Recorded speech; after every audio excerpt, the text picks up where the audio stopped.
it. Listen. It's this. Now he asked. What he asked was about the channels. Right. The reason you have all these. I sit up and watch. I see all these sports channels. It's 24/7 now. What's bread and circus? Exactly. It's bread and circus. It's bread and circus. It's bread and circus. To Come on. distract you Right. from your what? Your type of depression that you're in. Look, the economic situation. In other words, you don't lost your job, but if you can sit down and watch the Bulls or the Bears, that's an escapism for a while. yes. But the thing, you can look up the word entertainment in the dictionary. It Right. says distraction. Oh yeah, it's what it is. So the thing about it's ignorance. I talk to public school students, and I talk to my children. They're young. They were born in 1990 something, and they just roll their eyes. You know what I'm saying? And I tell the young people all the time. I say the things Mr. Sims tell you. They say, "Oh, Mr. Sims, you just got a public access show. Who are you? You know how people are. If you ain't from Harvard and Yale, you ain't really saying nothing. You know how that is." But I said that ain't the point. What I'm bringing you is wisdom. The things I tell you, may take another 10 to 15 years for you to understand what I'm saying. But by then, it's too late. Right. So heed the warning. Like I was telling my children today, I said, the day you get a credit card, if you can't pay that credit card off when the bill come in, tear the damn thing up. You don't go into debt. You go into debt to have a car, not a Lexus or Bentley, but you got to be modest. It's like the book of, everybody should read the book, The Millionaire Next Door. You got to be frugal. You got to be, cheap. Look at us. We don't have Armani suits, and people look at their suits. They ain't got. Hey, a lot of folks ain't gonna be able to buy Armani suits. Them days are over. Well, yes, you can. You got to be frugal. You'll be able to buy them in a secondhand store. Well, that's why I get my suits. That's what I'm saying. The days of this wine and roaches and all this wealth for the average person, most of us make under 50 grand a year in this country. They understand this. It was designed to remember, this country started out very frugal, but they found out that they had to develop a psychology of consumerism, and people began to buy. People said, I just can't go. I have to go to the mall every weekend. Well, I'm older. That's how they get the high. I'm older than the credit card. I'm in my late 40s. The credit card is not that old of an instrument. No, but I'm saying. But I'm saying credit. This whole credit thing is a new phenomenon. That's what I'm trying to get at. What I'm saying is that if you watch TV and watch the commercials, they have people brainwashed that happiness cannot be obtained unless you have this object. Yes. You see them falling into a trance, man. Oh, I got this car. It looks like they have an orgasm. Well, what happened? But it's the work on the, that's a whole book that you do, working on the subconscious. And, I like advertising because it's working on the subconscious mind. They're setting these images into your mind, the subconscious, such that they dictate your behavior. Let me give you an example. I'm walking down the store one night, it was in Jewel. I'm walking down the store, and I'm walking down to the store, in the aisle, a commercial comes in my head. Campbell's soup. I'm walking down the cereal. I'm seeing Kellogg's corn. This stuff is being replayed by the symbols and the stuff that's in there. I said, damn, they good. Well, okay, you're a few years older than me, but you can do NTLELES.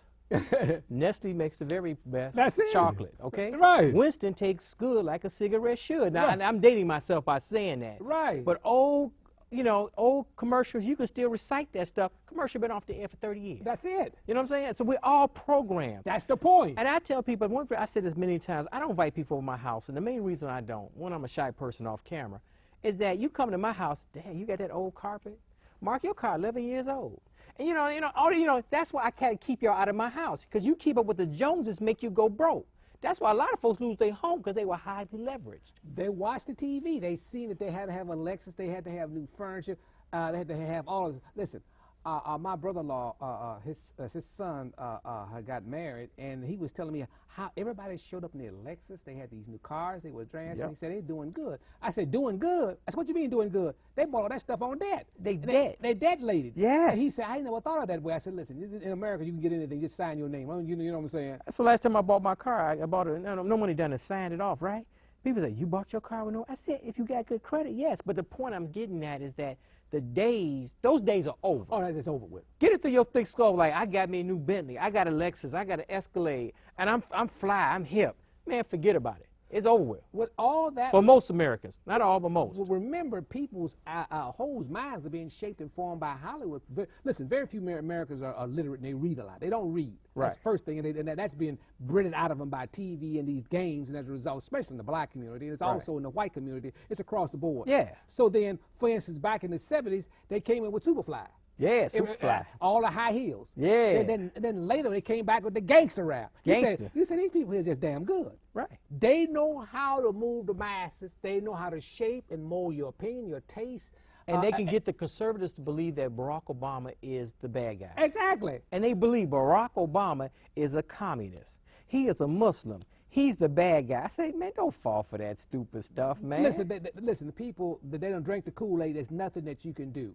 I mean, you know, what can you say? I mean, folks don't have the information to make decisions on voting or anything because they don't understand the real scheme. Because everything they've been given to us, they've been lied to, basically. Been lied to. Caller, you're next on Viewpoint Live. Go right ahead, caller. Hello. Hello. Hi, go right ahead. I'm sorry, it was a delay. No, it's okay. Yeah, I know. Go ahead. Go ahead. I just wanted to know, I don't know if the question was asked and maybe I missed it, but it's in regards to the real estate. Knowing that the economy is the way that it is in today's time, and for one who credit is not as such of great standards, you know, who falls below the score, is it any hope in today's time of purchasing, or do you still have to work on and rebuild as we did before?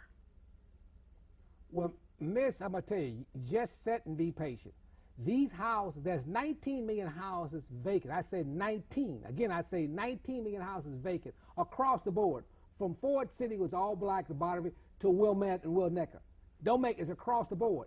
Listen, if you just be patient, this whole thing will fall in, and these houses will come down to values that they will be given away, just like the HUD houses, the 70s, when they brought this stuff up, $1 for a house. Right. When the government going to wind up owning 25, 35, 40 million houses. Right. And what they're going to have to do is say, wait a minute, you know what? These houses ain't doing us no good. You got $10,000, come down and get a house. But the bottom line, I'm not a multimillionaire, so take this. But I want to say this. Go ahead. You shouldn't be buying a house now. Just wait. Thank you. Just wait. And that's just wait. The whole thing, the prices are still falling, folks.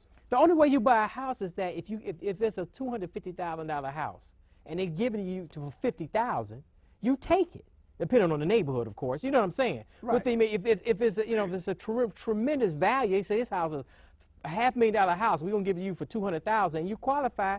Depending on what neighborhood it's in, you take it. So it all depends. Right. Well, like I said, it all depends. As things come down in taxes, all this stuff, everything is becoming unloose. I wouldn't buy a market value home. Oh, no. Hell no.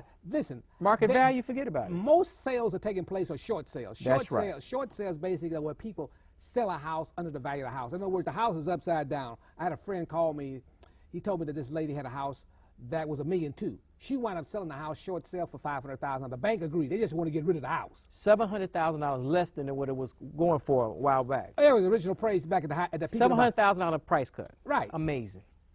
So the point is that's what people think about your credit. People understand you can't buy all that stuff. Calm down. People say, see, people's credit is bad because they watch TV. They say, I got to have it. Well, that's what they tell you.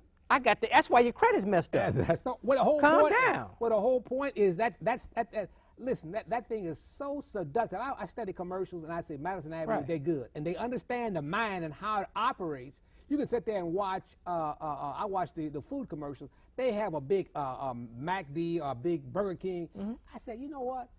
I don't eat the mess. I said, they good, because I'm always thinking about to go out and give me one. Hey, man. I said, they good. But see, it's hard because I still live in a small home, right? They say, why you live in that little bitty old house? Because it's paid for. Right. You know what I'm saying? Right. It feels good not to have a mortgage. That's right. You know what I'm saying? Right. I mean, it feels damn good. Right. So people have to lower their standard. Right. But I don't want to. I want diamond rings. That's for rich people. The average guy got to understand the days of wine and roses is over.